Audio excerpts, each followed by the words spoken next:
दोस्तों जय श्री राधे।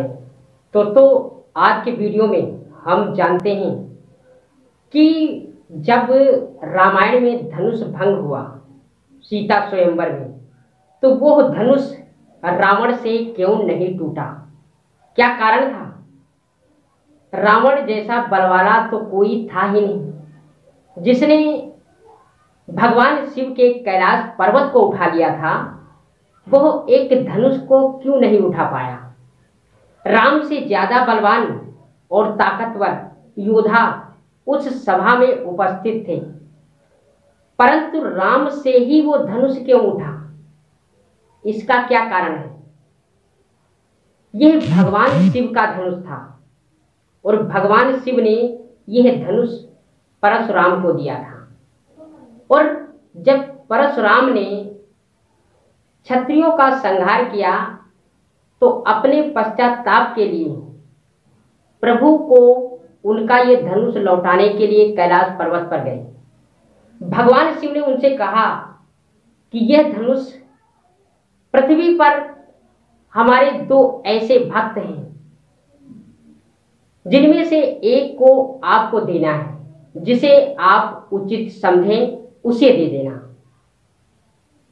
पहला लंका का राजा रावण है और दूसरा मिथिला का राजा जनक है। ये दो हमारे सबसे प्रिय भक्त हैं। इनमें से जिसको भी आप उचित समझें उसको यह धनुष भेंट स्वरूप में आप दे सकते हैं।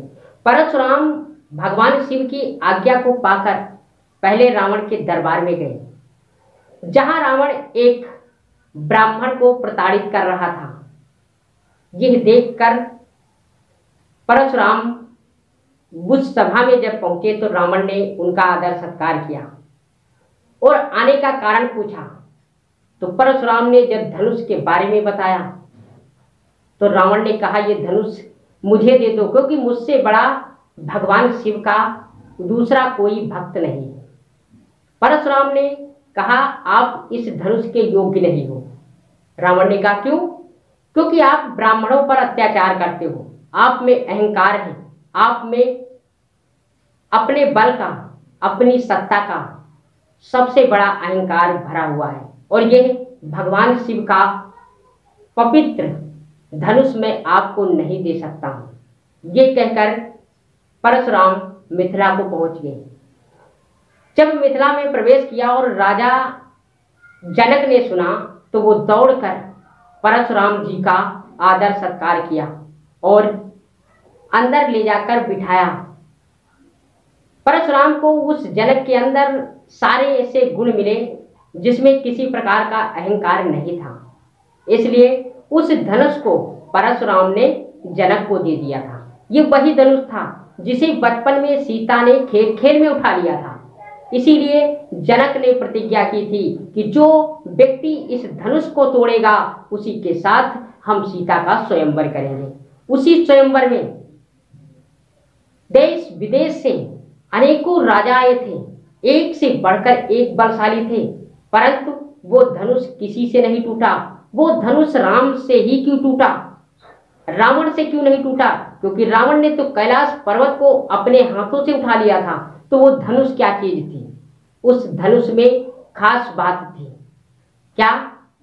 जब सारे राजाओं ने अहंकार के वश उस धनुष को उठाया तो वो धनुष नहीं उठा, क्योंकि अहंकार करने वाले से वो धनुष कभी उठ ही नहीं सकता था, क्योंकि वो शांति का प्रतीक था।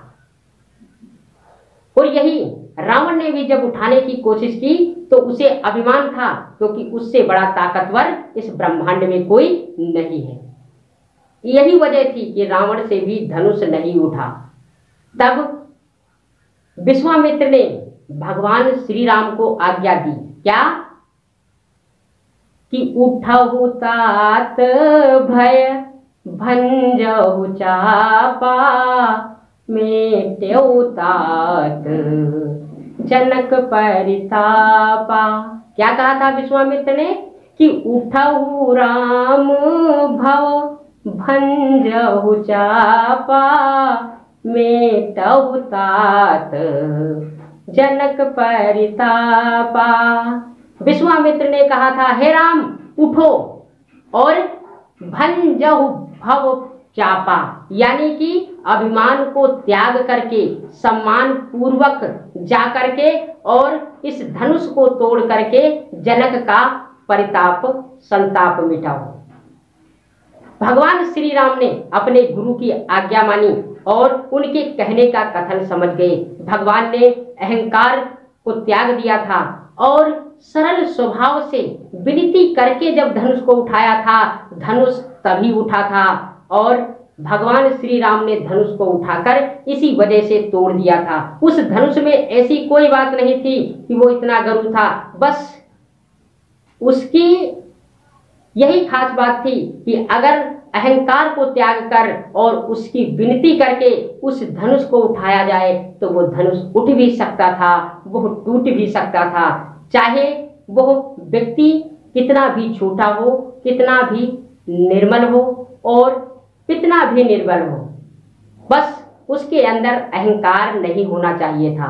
धनुष इसी वजह से उन राजाओं से नहीं उठा था। यही कारण था कि धनुष प्रभु श्री राम से ही उठा था। दोस्तों, क्योंकि शास्त्रों में बताया गया है, गोस्वामी तुलसीदास ने लिखा है कि मोह कपट छल छिद्र न भावा, निर्मल मन कर सोई जन पावा। भगवान को मोह छल कपट कभी नहीं भाता है। जिसका मन निर्मल है, जिसमें अहंकार नहीं है, परमात्मा की प्राप्ति उसी को होती है। यही चीज उस धनुष में थी, क्योंकि वो भगवान शिव का धनुष था। उसमें मोह कपट छल छिद्र ये भावना जिसमें होती, उससे वो धनुष नहीं उठ सकता था। इसीलिए वो धनुष भगवान श्री राम से टूटा था। दोस्तों, जय श्री राम। ये था आज का वीडियो। अगर वीडियो पसंद आया हो तो वीडियो को लाइक कर देना और हमारे चैनल को सब्सक्राइब कर देना, ताकि हमारी आपकी मुलाकात यूं ही होती रहे। दोस्तों, जय श्री राधे।